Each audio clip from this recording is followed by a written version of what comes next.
पहले आपके चैनल को धन्यवाद और मीडिया बंधुओं को नमस्कार कि आप ग्रामीण चिकित्सकों की बातों को पहुंचाने में एक माध्यम बन रहे हैं सरकार तक। हमारा जो ये ट्रेनिंग कार्यक्रम है 2018 से चल रहा है, जो प्रत्येक रविवार को राज्य के अलग अलग जिलों में किया जाता है। कुछ वर्चुअल तरीके से होता है, कुछ लाइव होता है।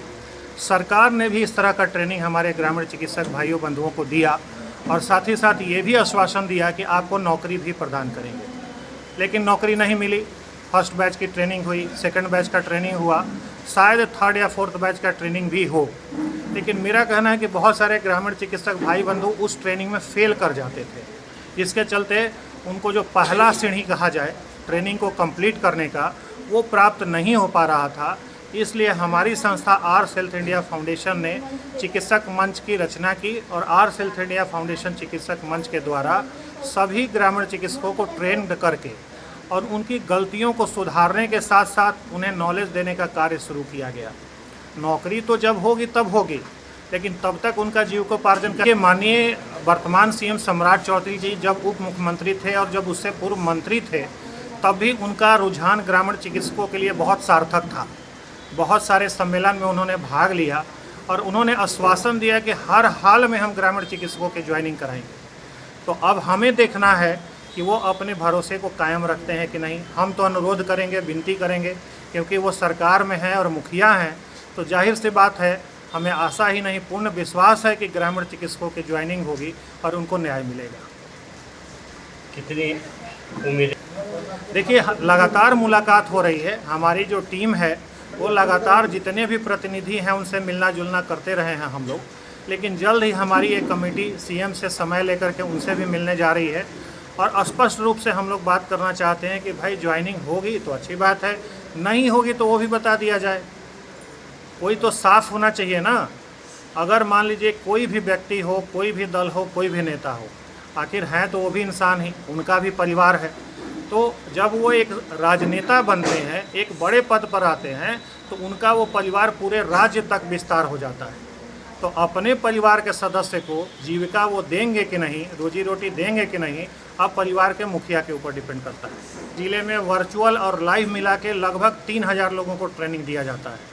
कुछ हमारे पास आते हैं, साथ में जुड़ के ट्रेनिंग करते हैं और कुछ वर्चुअल ऑनलाइन सिस्टम से करते हैं। लेकिन जो सरकार ने ट्रेनिंग दिया है वो लगभग 37,000 ग्रामीण चिकित्सक है पूरे बिहार में।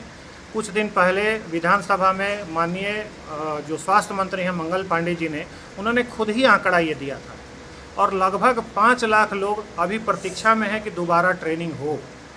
तो आप स्वास्थ्य विभाग को यदि मजबूत करना चाहते हैं तो आपके पास चिकित्सक तो है नहीं, कर्मी तो है नहीं, ना उतने ट्रेंड आपके पास स्टाफ हैं। तो जो ग्रामीण चिकित्सक ऑलरेडी 5 साल 10 साल से ट्रेनिंग ले करके काज कर रहे हैं और उनको आप ट्रेंड दे के एग्जाम लेके पास करा के सर्टिफिकेट दे रहे हैं, तो उनको आप स्वास्थ्य मित्र के रूप में जोड़िए ना। आप जो मिनिमम मानदेय है 600 रुपये प्रतिदिन के हिसाब से, जिसको साधारण भाषा में मजदूरी कहा जाता है, क्या ग्रामीण चिकित्सक उससे भी ज़्यादा गए गुजरे हैं? आप उनको मिनिमम मानदेय मजदूरी भी दे सकते हैं तो भी 18,000 रुपये महीना होता है। आप अपने ढांचा को तभी मजबूत करेंगे जब गांव का ग्रामीण चिकित्सक आपके साथ जुड़ेगा, तब आपका राज्य और देश आगे बढ़ेगा। आर्स हेल्थ इंडिया फाउंडेशन के इस इनिशिएटिव से अब तक कुल कितने ग्रामीण चिकित्सक जुड़े हुए हैं? देखिए, लगभग 23,000 जो हैं हमारे संस्था के साथ डायरेक्ट रूप से जुड़े हुए हैं और उनके साथ उनके परिवार के सदस्य भी हैं। तो अगर देखा जाए तो इनडायरेक्ट तो लाखों की संख्या में लोग हैं, लेकिन डायरेक्ट रूप से वर्तमान में 23,000 सदस्य हमारे साथ जुड़े हुए हैं। ग्रामीण चिकित्सकों के सम्मान में समारोह आयोजित करते हैं, जिसमें पूरे बिहार के साथ साथ पूरे देश के ग्रामीण चिकित्सक भाग लेते हैं और बहुत सारे महानुभाव वहां पे आते हैं, अपना आशीर्वाद देते हैं ग्रामीण चिकित्सकों को। इसी कड़ी में बिहार के विकास पुरुष माननीय विकास वैभव सर भी पिछली बार आए थे और इस बार 6 दिसंबर 2026 को भी जो हमारा सम्मेलन होने वाला है सासाराम में, उसमें भी माननीय विकास वैभव सर की आगमन की पूर्ण आशा है। साथ ही साथ हो सकता है कुछ और बड़े चेहरे आपको नज़र आएँ। अभी वर्तमान में कहना जल्दीबाजी होगी, लेकिन हमें ज़रूर भरोसा है कि शायद आने वाले समय में कुछ ऐसे लोग आएँ जिनके पास निर्णय लेने की क्षमता हो कि वो नौकरी दे सकते हैं, और यदि वो सक्षम है नौकरी देने में, तो ये कार्यक्रम का उद्देश्य ही यही है कि उनके पास हम लोग गुहार लगाएं और ग्रामीण चिकित्सकों को सम्मान दिलाएं।